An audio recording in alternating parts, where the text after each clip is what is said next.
Okay, let's dive right into this explainer. Today, we're totally dismantling the biggest myths keeping you trapped in that endless paycheck to paycheck cycle. If you're tuning in, chances are you want to understand the actual mechanics of wealth. I mean, not the scammy get rich quick schemes, right? We're talking about the proven psychology and the hard math behind true financial independence. We are going to break down insights from top financial psychologists, self made millionaires, and academic researchers to show you exactly how to break free. Let's get started.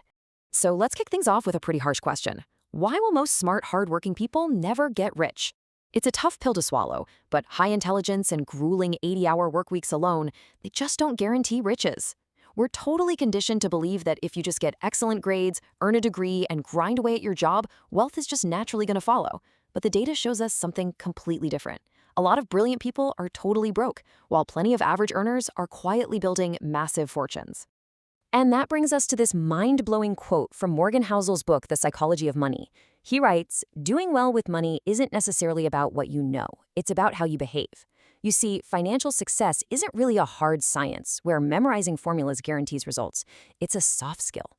Honestly, roughly 80% of your financial success just comes down to your daily habits, keeping your ego in check and mastering your emotional control." Now, check out this data because it completely shatters the whole trust fund Beatty myth. When we think of millionaires, we usually picture massive inheritances and silver spoons, right? Well, studies consistently show that over 80% of millionaires are actually self-made, first-generation wealth accumulators. They didn't inherit a dime, and they definitely didn't win the lottery. They simply behaved differently with the resources they had. Books like The Millionaire Next Door prove that these everyday millionaires are literally hiding in plain sight. They're living in totally unremarkable middle-class neighborhoods.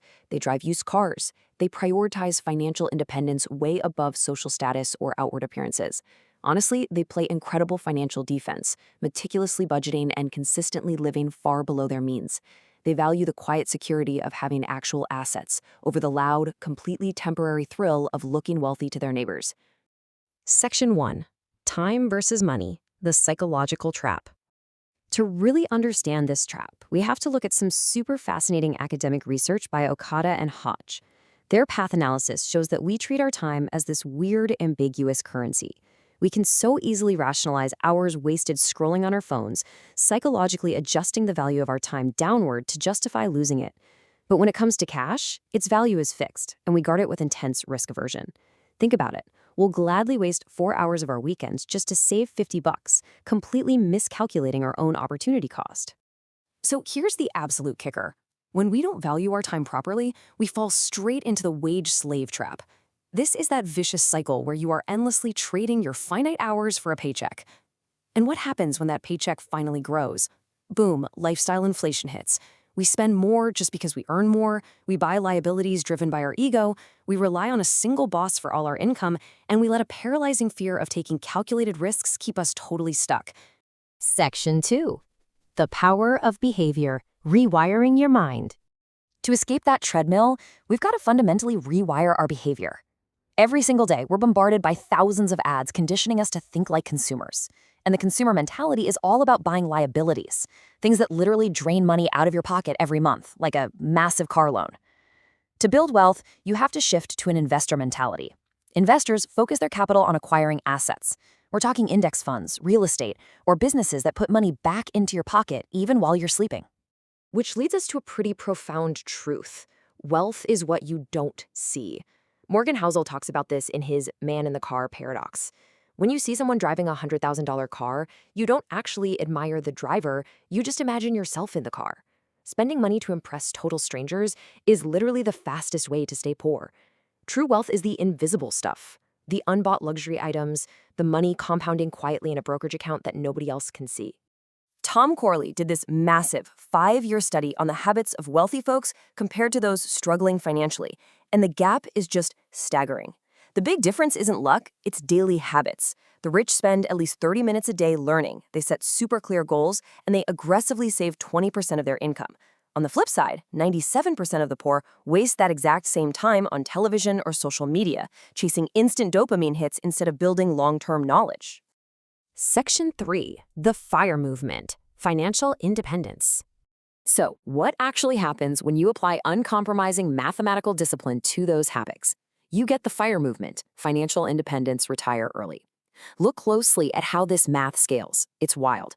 If you save just 10% of your income, it takes 9 years of working to buy 1 year of freedom.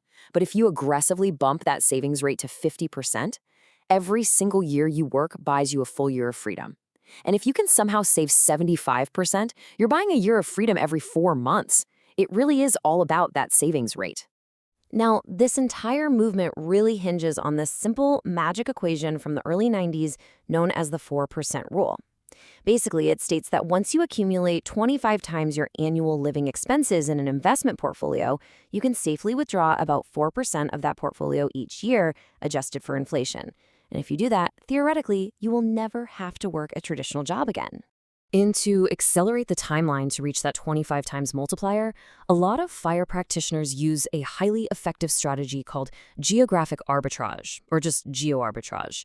Think about it. What if you kept your high income, maybe through remote work, but relocated to a much lower cost area? Imagine keeping your San Francisco salary but moving to a cheaper US state, or even abroad to Mexico or Portugal. Your housing and daily expenses plummet, and your savings just skyrocket. Of course, personal finance is, well, deeply personal. So there are a bunch of variations of FIRE.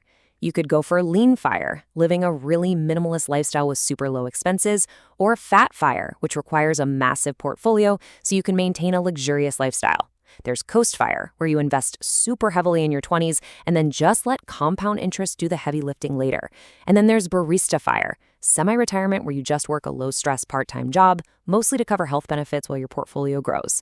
The underlying goal for all of them? Just buying back your time. Section 4, build your strategy, actionable steps.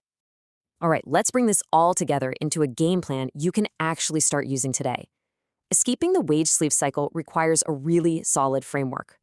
Step 1, set measurable, written goals so you aren't just drifting aimlessly. Step 2, live strictly below your means and aim to save at least 20%. Step 3, carve out time every single day to learn high-income skills like software development, sales, or marketing so you have more cash to invest.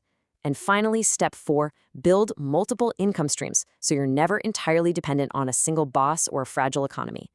And why go through all this effort? 2 words, compounding interest. It's basically magic. If you just invest $300 a month, which is roughly $10 a day, basically the cost of a fancy coffee and a snack, into a broad index fund returning an average of 8%, and you give it 40 years, that money will mathematically grow into nearly $1 million.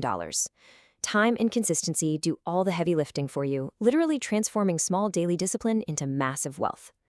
I'm going to leave you with this final, provocative thought to chew on. True wealth isn't about flashy cars, expensive watches, or keeping up with the neighbors. Like Morgan Housel says, wealth is just the ability to wake up every morning and say, I can do whatever I want today. Every single time you spend your hard-earned money, you're making a distinct choice. Are you buying temporary status, or are you buying your ultimate freedom? Thanks so much for joining me on this explainer, and hey, I challenge you to start buying back your time today.